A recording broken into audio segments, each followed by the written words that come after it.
partager la montagne? Comment faire cohabiter tourisme et agriculture, à la fois préserver les espaces naturels et créer de l'activité économique? En Haute-Savoie, Jean-Paul Amoudry, sénateur, est aussi le président de la Société d'économie alpestre. Rendez-vous dans la vallée du Gifre pour une promenade au perché.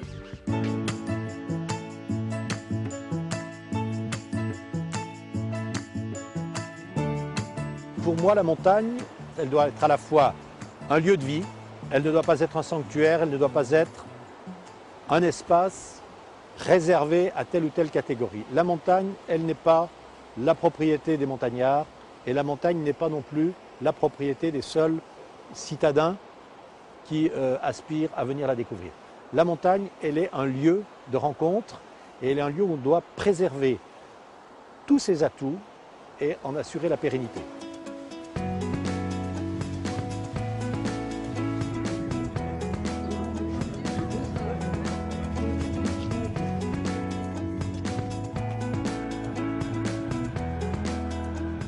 Pareil, qui a été construit en 1986. Celui-là, 1986, qui avait remplacé le téléphérique. Télécabine. Ah, l'ancienne télécabine rouge. Voilà. Tout ce qui se fait en matière de gestion du domaine skiable est établi en dialogue avec des gens qui vivent ici à l'année, qui sont exploitants agricoles, qui sont propriétaires fonciers, et tout ce monde travaille, je dirais, au bien commun en recherchant un objectif commun qui est la meilleure utilisation du territoire, aussi bien pour les activités estivales agricoles, mais aussi touristiques et environnementales, que pour les activités hivernales, qui sont donc la pratique du ski et l'exploitation des remontées mécaniques. Derrière nous, nous avons un exemple de terrain qui a été réaménagé, sur lequel nous avons disposé de la terre végétale et des terrains que nous avons évidemment par ailleurs ensemencés. Et il faut ajouter que la société ici, outre ces travaux qu'elle engage au service de l'environnement et aussi de l'agriculture de façon indirecte, acquitte la fameuse taxe sur les remontées mécaniques, ce qui est un engagement supplémentaire de la société en direction de la communauté locale, de la collectivité locale qu'est la commune de la Clusaz. Grâce à cette taxe sur les remontées mécaniques, les collectivités locales peuvent financer des projets. Direction Mieuxy, où dans quelques mois, un centre du goût et des saveurs locales va ouvrir ses portes. Bon, alors Monsieur le Président, c'est ici que ça va se passer. Donc lorsqu'on viendra ici pour découvrir le goût, pour apprendre le goût, on sera pris en charge dans ce hall. Et puis on accédera à l'étage. Il y a un bel escalier en bois. Après, vous avez une salle, il y aura une salle de cinéma, si je peux m'exprimer comme ça, d'une trentaine de places, là où il y aura le film en 3D.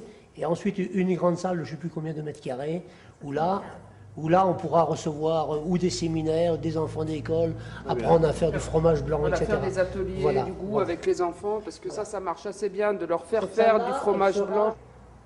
La loi dite Montagne 1985 a instauré, même si ça existait déjà un petit peu avant depuis un décret de 68, une taxe sur les produits d'exploitation des remontées mécaniques, sur le chiffre d'affaires. Et cette taxe, elle est maximum 3% au profit des communes, 2% au profit des départements. La particularité ici à Mieuxy, ça a été d'affecter le produit de cette taxe à l'opération de construction de cette coopérative, au remboursement du prêt que la commune a consenti, ou la coopérative, je ne sais pas, avait consenti.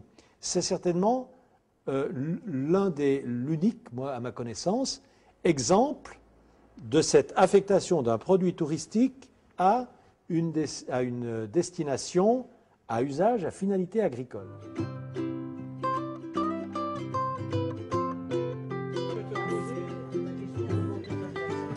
Il faut trouver le juste milieu entre quelque chose de trop sérieux qui est rébarbatif et quelque chose de très folklorique.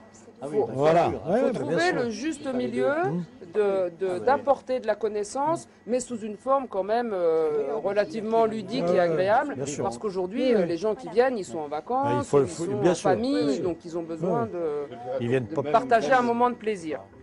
Si on compare un petit peu, les gens dans le domaine du vin, ils savent beaucoup mieux faire ça. Ils savent beaucoup mieux expliquer le lien entre le sol, les cépages et la qualité du vin. Et nous, dans les fromages, jusqu'à présent, on ne sait pas trop bien l'expliquer, ça. Et donc, je crois que c'est important de montrer à quel point voilà, le fromage qui est fabriqué ici, avec telle typologie de fleurs et d'herbes de la montagne, se retrouve dans les fromages. Et c'est pour ça que ça donne ce petit goût de noisette dans le reblochon.